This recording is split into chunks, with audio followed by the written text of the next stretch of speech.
Chapter 5. Weasley's Wizard, Wheezes. Harry spun faster and faster, elbows stuck tightly to his sides, blood reflex flashing past him till he started to feel sick and close his eyes. Then, when at last he felt himself showing down, he threw out his hand and came to a halt in time to prevent himself from falling face forward out of the Weasley's kitchen. Yes, did he eat it? Said Fred excitedly, holding out a hand to pull Harry to his feet. Yeah, said Harry, straightening up. What was it? Stone tongue toffee, said Fred brightly. George and I invented them, and we have been looking for someone to test them on all summer. The tiny kitchen exploded with laughter.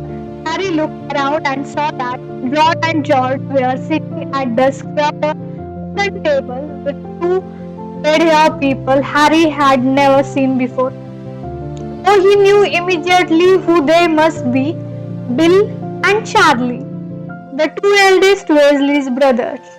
How are you doing, Harry? Said the nearer of the two, grinning at him and holding out a large hand, which Harry shook, feeling calls and blister under his knife. This had to be Charlie, who worked with Dragon in Romania.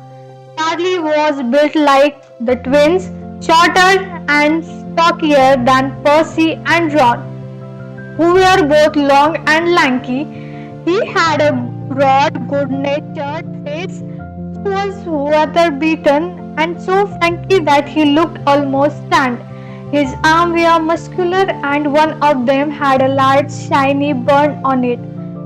Bill got to his feet, smiling, and also shook Harry's hand.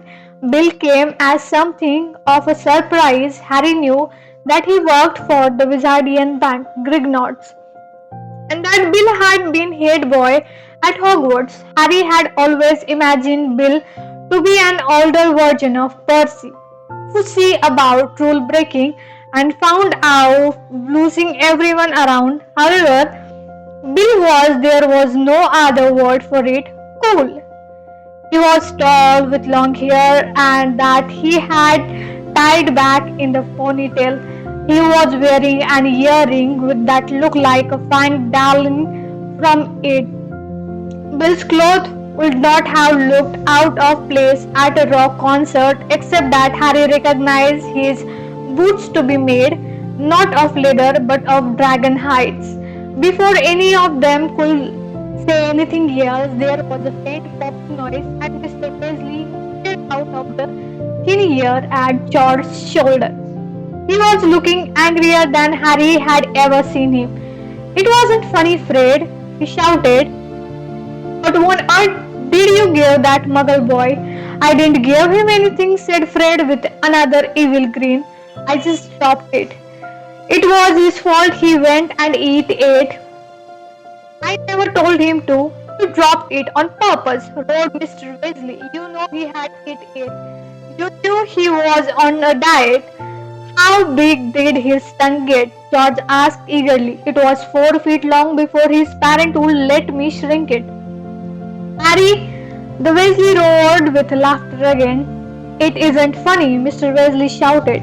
That sort of behavior seriously undermines wizard-muggle relations. I spent half of my life fighting against the mistreatment of muggles and my own sons.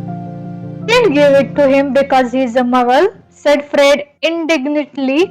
No, we give him it to because he is great bullying kid, said George. Isn't it he, Harry? Yeah. He is, Mr. Weasley, said Harry earnestly. That's not the point, said Mr. Weasley. You wait until I tell your mother. Tell me what, said a voice behind them. Mrs. Weasley had just entered the kitchen. She was a short, plump woman with a very kind face. In her eyes were presently narrowed with suspicion. Oh, hello, Harry dear, she said, spotting him and smiling. Then her eyes snapped back to her husband. Tell me what, Arthur? Mr. Weasley hesitated. Harry could tell that. However angry he was with Fred and George, he hadn't really intended to tell Mrs. Weasley what had happened. There was a silence while Mr. Weasley eyed his wife nervously. Then two girls appeared in the kitchen doorway behind Mrs. Weasley. One with very bushy brown hair and rather large front teeth was Harry's and Ron's friend Hermione Granger. The another, who was small and red-haired, was Ron's younger sister Ginny. Both of them smiled at Harry, who grinned back, which made Ginny go scarlet. She had been very taken with Harry ever since his first visit to the burrow. Tell me what, Arthur, Mrs. Weasley repeated in a dangerous sort of voice. It's nothing, Molly, mumbled Mr. Weasley. Fred and George just, I have had word with them. What have they done this time? Said Mrs. Weasley. Got anything to do with Weasley wizards to Wheezes? Why don't you show Harry where he is sleeping? Ron, said Hermione from the doorway. He knows where he is sleeping, said Ron. My room. He slept there last. We can all go, said Hermione pointedly. Oh, said Ron, putting on right. Yeah, welcome to, said George. You stay where you are, sneered Mrs. Weasley. Harry and Ron edged out of the kitchen, and they, Hermione and Ginny, set off along the narrow hallway and up the rickety staircase that zigzagged through the house to the upper stories. What are Weasley's wizards? Harry asked as they climbed. Ron and Ginny both laughed, although Hermione didn't. Mom found this stack of orders from when she was cleaning Fred and George's room, said Ron quietly. Great long prize list for stuff they have invented. Folk stuff, fake wand and trick sweets, lots of stuff. It was brilliant. I never knew they had been inventing all that.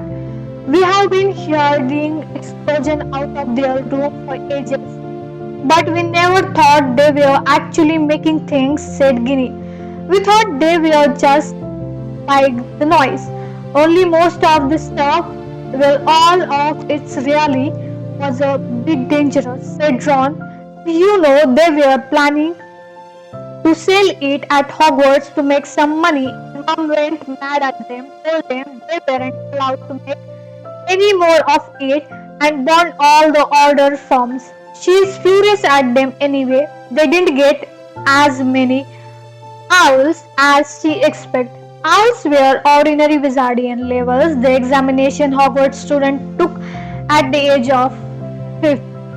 And then there was this big row, Ginny said, because Mum wanted them to go into the Ministry of Magic like that, and they told her all they want to do is open a joke shop. Just then a door on the second landing opened and face poked out wearing horn-rimmed glasses and very annoyed expression.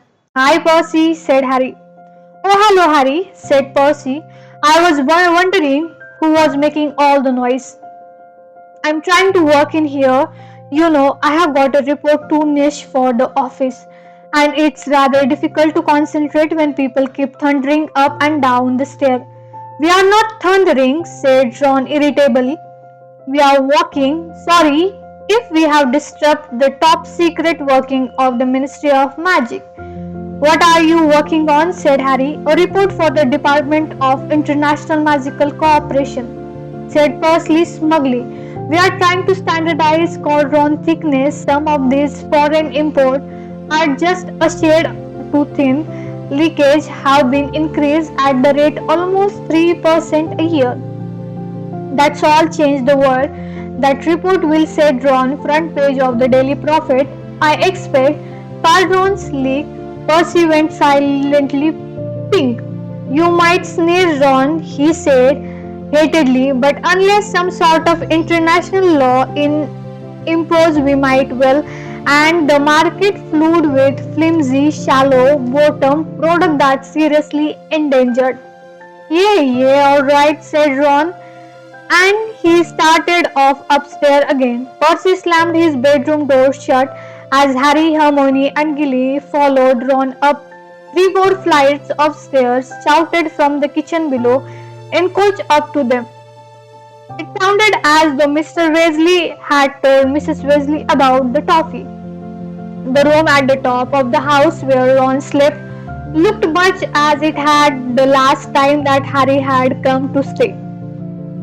The same poster of Ron's favorite Quidditch team, the cuddly cannon, were whirling and waving on the walls and sloping ceiling and the shank on the windowsill, which had previously had frog spawn, now contained one extremely large frog. Ron's old rat Scabbard was here no more, but instead there was a tiny grey owl that had delivered Ron's letter to Harry in a private drive. It was hopping up, head down in small cage, and twittered madly. "Shut up, Pig," said Ron, edging his way between two of the four beds that had been squeezed into the room. "Fred and George are in there with us because Bill and Charlie are in their room," he told Harry. "Percy gets to keep his room all to himself because he's got to work." Why are you calling that owl Pig?" Harry asked Ron. "Because he's being stupid," said Ginny. "Its proper name is Pickwiddle." "Yeah, and that's not a stupid name at all," said Ron sarcastically. "Ginny named him," he explained to Harry. "She reckoned it sweet, and I tried to change it, but it was too late. He won't answer to anything else, so now he is Pig. I have got to keep him up here because he annoys Yerol and hums. He annoys me too, come to that." Edwigdon zoomed happily around his cage, hooting cheerily. Harry knew Ron too well to take him seriously. He had moaned continually about his old rat Scabbard, but had been most upset when Hermione's cat Crookshank appeared to have eaten him. "Where is Crookshank?" Harry asked Hermione. "Now out in the garden, I expect," she said. "He likes chasing Jones. He's never seen any before." "Percy is enjoying work then," said Harry, sitting down on one of the bed and watching the cuddly cannon zooming in and out of the poster on the ceiling. "Enjoying it?" said Ron darkly. "I don't reckon he had come home if that didn't make him. He's obsessed. Just don't get him onto the subject of his boss, according to Mr. Crouch. As I was saying to Mr. Crouch is of the opinion, Mr. Crouch was telling me they will be announcing their engagement and they now." "Have you had a good summer, Harry?" said Hermione. "Did you get our food parcel and everything?" "Yeah, thanks a lot," said Harry. "They saved my life, those cakes." "And have you heard from Ron?" began, but at a look from Hermione, he fell silent. Harry knew Ron had been about to ask about Cyrus. Ron and Hermione had been so deeply involved in helping Cyrus escape from the Ministry of Magic that they were almost as concerned about Harry's godfather as he was. However, discussing him in front of Ginny was a bad idea. Nobody but themselves and Professor Dumbledore knew about how Cyrus had escaped or believed in his innocence. "I think they have stopped arguing," said Hermione, to cover the awkward moment. As Ginny was looking curiously from Ron to Harry, "Shall we go down and help your mom with dinner?"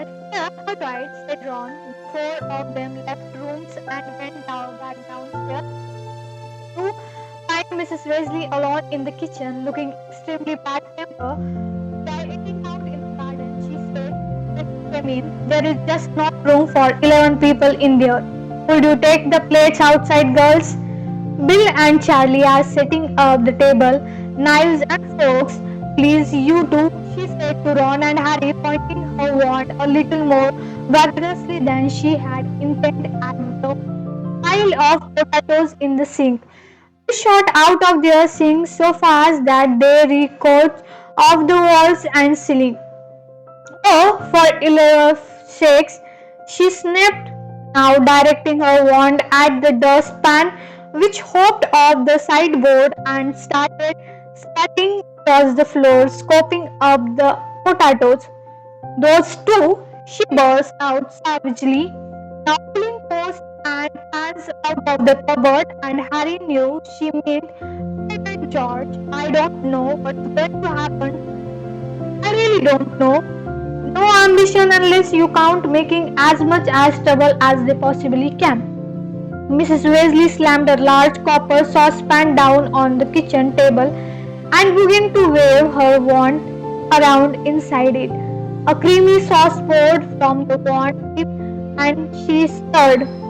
Not it's as though they haven't got brains, she continued irritable, taking the saucepan over to the stove and lighting it with the further spoke of her wand. But they are wasting them, and unless they pull themselves together soon, they'll be in real trouble. I have had more owls from Hogwarts about them than the rest put together. If they carry on the way they are going, they'll end up in front of the improper use of magic office. Mrs. Weasley jabbled her wand at the curtly drawer with shut open. Harry, Ron both jumped out of the way as several knives soared out of it, flew across the kitchen and began chopping the potatoes, which had just been tipped back into the sink by the dustpan. I don't know where we went wrong with them, said Mrs. Weasley, putting down her wand and starting to pull out still more saucepan. It's been the same for years, one thing after another, and they won't listen to. Oh, not again. She had picked up her wand from the table, and it had emitted a loud squeak and turned into a giant rubber mouse. One of their fake wands again, she shouted. How many times I have told them not to leave them lying around. She grabbed her real wand and turned around to found that the sauce on the stove was smoking. Come on, Ron, said hurriedly to Harry, seizing a handful of cutlery from the open drawer. Let's go and help Bill and Charlie. They left Mrs. Weasley and headed out the back door to the yard. They had only gone a few paces when Hermione Bandy led the cat. Crookshank came pelting out of the garden, Botticer's tail held high in the air, chasing what looked like a muddy potato on a leg. Harry recognized it instantly as a genome barely 10 inches high. Its ordinary little feet acted very fast as it sprinted across the yard and dived headlong into one of the Wellington woods and lie scatteredly around the door. Harry could hear the genome giggling madly as Crookshank inserted a paw into the boot, trying to reach it. Meanwhile, a very loud splashing noise was coming from the other side of the house. The source of the commotion was revealed as they entered the garden and saw that Bill and Charlie both had their wand out and were making two battered old tables fly high above the lawn, smashing into each other, each attempting to knock the other out of the air. Fred and George were cheering. Ginny was laughing and Hermione was hovering near the hedge, apparently torn between amusement and anxiety. Bill's table caught Charlie with a huge bang and knocked one of its legs off. There was a clatter from overhead, and they all looked up to see Percy's head poking out of the window on the second floor. Will you keep it down? He bellowed. Sorry, Percy, said Bill, grinning. How are the cauldron's bottom coming on? Very badly, said Percy peevishly, and he slammed the window shut chuckingly. Bill and Charlie directed the table safely onto the grass end to end, and then with the flick of his wand, Bill reattached the table leg and conjured tablecloth from Nagagar. By 7 o'clock, the table were growing under dishes and dishes of Mrs. Weasley's excellent cooking, and the 9 Weasley Harry and Hermione were settling themselves down to eat beneath a clear, deep blue sky. To somebody who had been living on meal of increasingly stale cake all summer, this was paradise, and Harry listened rather than talk as he helped himself to chicken and ham, boiled potato and salad. At that far end of the table, Percy was telling his father all about his report on Cauldron Bottom.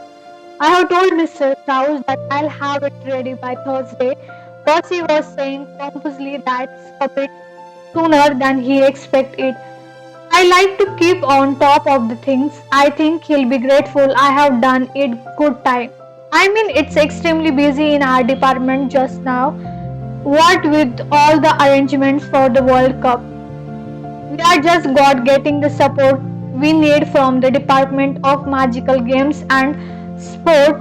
Ludo Bagman. I like Ludo, said Mr. Weasley mildly. He was the one who bought us such a good for the cup. I did him a bit of a favor. His brother Otto got into a spot of trouble. A lawnmower with natural powers. I smoothed the whole thing over. Oh, Bagman's likable enough, of course, said Percy dismissively.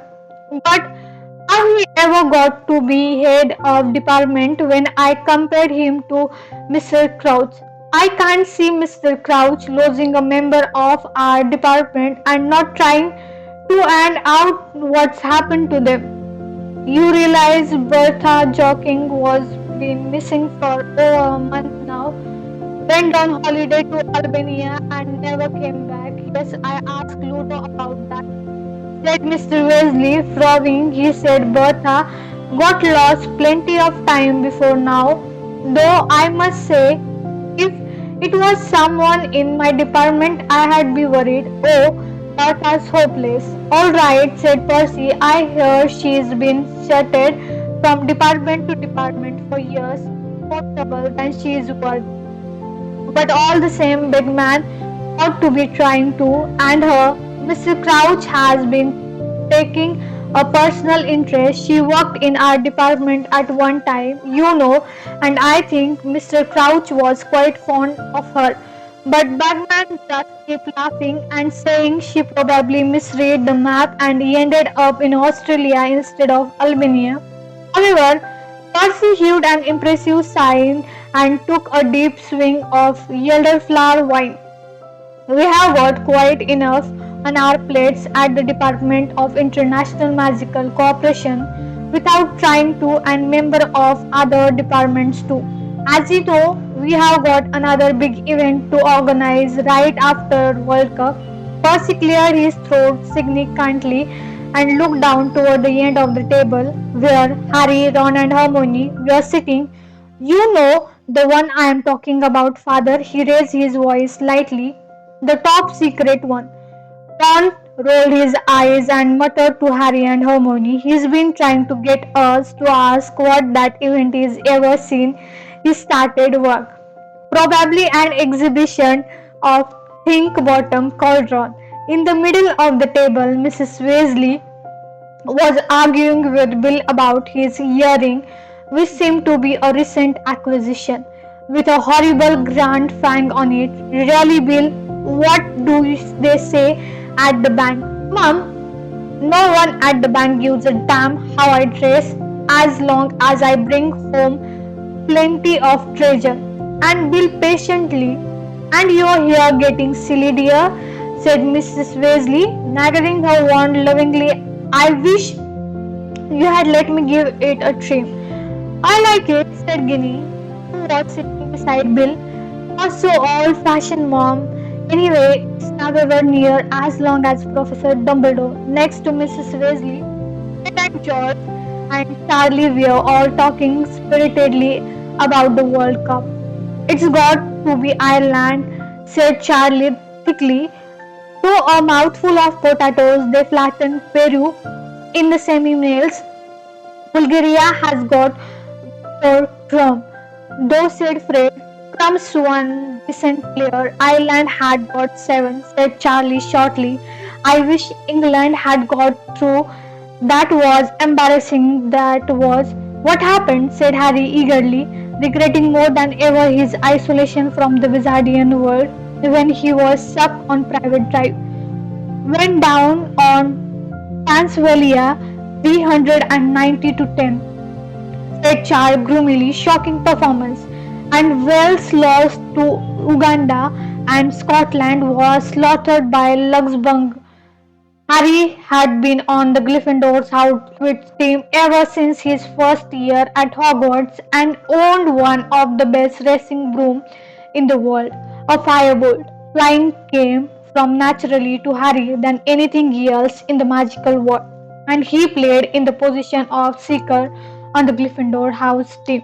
Mr. Weasley conjured up candle to light the darkening garden before they had their homemade strawberry ice cream, and by the night they had niched moth were fluttering low over the table, and the warm air was perfumed with the smell of grass and honeysuckle. Harry was feeling extremely well fed at peace with the world as he watched several gnomes sprinting through the rose bush, laughing madly and closely pursued by Crookshank. Ron looked carefully up the table to check that the rest of the family were all bushy taking. Then he said very quietly to Harry, "So have you heard from Cyrus lately?" Hermione looked around, listening closely. "Yes," said Harry softly twice. He looked okay. "I wrote to him yesterday. He might write back while I'm here." He suddenly remembered the reason he had written to Cyrus, and for a moment was on the revenge of telling Ron and Hermione about his car hurting again, and about the dream that had awoken him. But he really didn't want to worry them just now, not when he himself was feeling so happy and peaceful. "Look at the time," Mrs. Weasley said suddenly, checking her wristwatch. "You really should be in bed, the whole lot of you. You'll be up at the crack of dawn to get to the curb. Harry, if you leave your school list out, I'll get your things for you tomorrow in Diagon Alley. I'm getting everyone else's. There might not be time after the World Cup. The match went on for days last time." "Wow, hope it does this time," said Harry enthusiastically. "Well, I certainly don't," said Percy sanctimoniously. "I shudder to think what the state in my tray would be if I was away from the work for 12 days. "Yea, someone might sleep dragon dug in it." "Percy," said Fred. "That was a sample of fertilizer from Norway," said Percy, going very red in the face. "It was nothing personal. It was," Fred whispered to Harry as they got up from the table. "We sent it." That's it for today. Thank you so much. Stay tuned for next chapter. Till then, see ya. Bye bye.